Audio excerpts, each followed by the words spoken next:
مفتی محمد شفیع رحمۃ اللہ علیہ نے فرمایا کہ یہ جو آیت مبارکہ ہے نا، من یعمل سوءا یجز بہ، اس سے پتہ چلتا ہے کہ گناہ کی سزا بندے کو مل کے رہتی۔ اب اس سے بچنے کا ایک ہی طریقہ، اور وہ طریقہ کیا ہے کہ انسان اللہ تعالیٰ کے سامنے اس گناہ سے توبہ۔ جب انسان توبہ کرتا ہے نا تو دل منور ہو جاتا ہے، جب گناہ کرتے ہیں تو دل سیاہ ہو جاتا ہے۔ اچھا چلیں تھوڑی دیر یہ بھی میں آپ کے سامنے کچھ پوائنٹ کھول دوں۔ ہمارے مشائخ نے فرمایا کہ دل زندہ ہونے کی بھی علامتیں ہیں اور دل مردہ ہونے کی بھی علامت۔ اگر انسان کا دل مردہ ہے، اس پر ظلمت آ گئی، دل سیاہ ہو گیا، تو ان علامتوں سے انسان اپنے آپ کو پہچان سکتا ہے میں کتنے پانی میں۔ 3 علامتیں دل کے سیاہ ہونے کی، توجہ فرمائیے گا۔ پہلی علامت، جب انسان کے دل سے گناہ کی جھجک کو ختم کر دیا جائے، جب انسان کے دل سے گناہ کی ہیزیٹیشن کو ختم کر لیا جائے، گناہ کرتے ہوئے ہیزیٹیشن ہی کوئی نہ ہو، یہ دل کے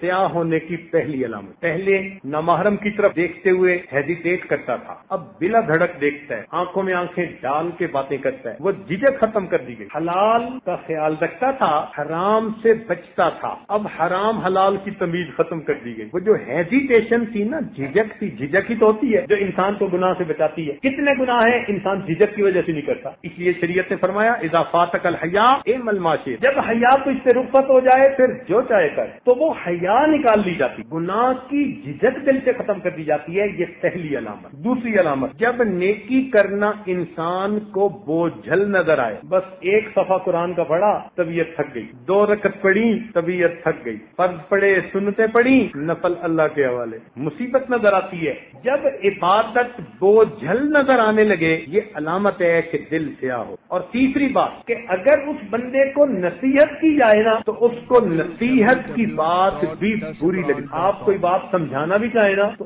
آگ لگے۔ کئی مرتبہ باپ بچے کو اگر کوئی بات سمجھانا بھی چاہے نا تو بچے کو ایسے آگ لگتی ہے، پتہ نہیں کر کیا دیا۔ ماں بیٹی کو سمجھانا چاہے تو بیٹی آگے سے بولتی ہے، امی کو الٹا سناتی ہے۔ یہ کیا علامت ہے؟ دل کے سیاہ ہونے کی۔ میں اسے سمجھوں ہوں دشمن جو مجھے سمجھائے ہے، میں اسے سمجھوں ہوں دشمن جو مجھے سمجھائے، جو سمجھاتا ہے برا لگتا ہے۔ اس لیے آج کے نوجوان بچوں کو اپنا باپ ذرا نہیں اچھا لگتا، اس لیے کہ وہ روک ٹوک کر، وہ پابندیاں لگاتا ہے، وہ کہتا ہے بیٹے یہ کرو یہ مت کرو، جلدی گھر آؤ، دوستوں کے ساتھ وقت ضائع نہ کرو، کیونکہ وہ نصیحت کرتا رہتا ہے اس لیے وہ اچھا نہیں لگتا۔ تو نصیحت کی بات انسان کو بری لگے، یہ دل کی ظلمت کی علامت۔ ہمارے اکابر کا یہ حال تھا کہ حضرت عمر رضی اللہ عنہ فرماتے تھے کہ جو شخص میرے پاس میری برائیوں کا تحفہ لائے گا میں اس کے لیے مغفرت کی دعائیں کروں گا۔ جو شخص میرے پاس میری برائیوں کا تحفہ لائے گا میں اس شخص کے لیے مغفرت کی دعائیں۔ اسی طرح دل کے منور ہونے کی بھی علامتیں ہیں، مثلا ایسے بندے کے چہرے پہ نور ہوتا ہے۔ پکی بات، جب دل منور ہوتا ہے نا تو جیسے روشنی کا